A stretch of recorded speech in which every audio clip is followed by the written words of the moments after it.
আপুনি বাৰু কেতিয়াবা চকুৰ ডক্টৰ চেম্বাৰত এই চাৰ্টটো দেখিছেনে? যদি দেখিছে কমেন্ট কৰি জনাব।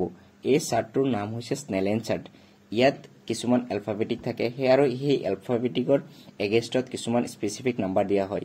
For example A60, OX 36, HPT 24, XAU 18, BOTH 12, XAUMT 9, BHAIX UY 6।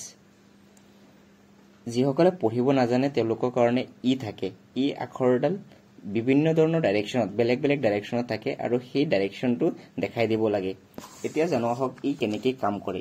এতিয়া এই স্নেলেন চাৰ্টটোৰ পৰা 20 ফুট অৰ 6 মিটাৰ দূৰত্বত আমি পেচেণ্টক ৰখিব দিব লাগে আৰু পেচেণ্টৰ এটা চকু বন্ধ কৰি আনটো চকুৰে পেচেণ্টক এই আখৰকেইটা পঢ়িব দিয়া হয়। AHBT এই আখৰবিলাক পঢ়িব লাগে আৰু যিসকলে পঢ়িব নাজানে তেওঁলোকৰ কাৰণে এই ডাইৰেকশ্যনটো দেখাব লাগে। এতিয়া জানো আহক এই চাৰ্টটোৰ সহায়ত আমি কেনেকৈ কি গম পোৱা যায়। আমি পেচেণ্টক যেতিয়া 6 মিটাৰ দূৰত্বৰ পৰা পঢ়িব দিওঁ, যদি পেচেণ্টে এই গোটেইখিনি লাইন একদম তলৰ লাইনটোলৈকে 6 নম্বৰৰ লিখা লাইনটো পঢ়িব পাৰে, দেন মানে তেওঁৰ ভিজন সম্পূৰ্ণ ভাল, মানে তেওঁৰ চকুৰ সুস্থতা সম্পূৰ্ণ ভাল।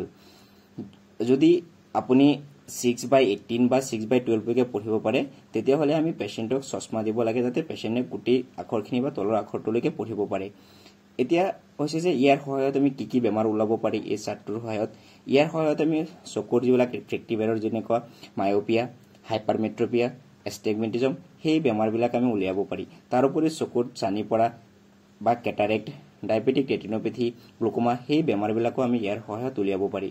আশা কৰোঁ আপোনালোকে এই স্নেলেন চাৰ্টটোৰ গুৰুত্ব বুজি পাইছে।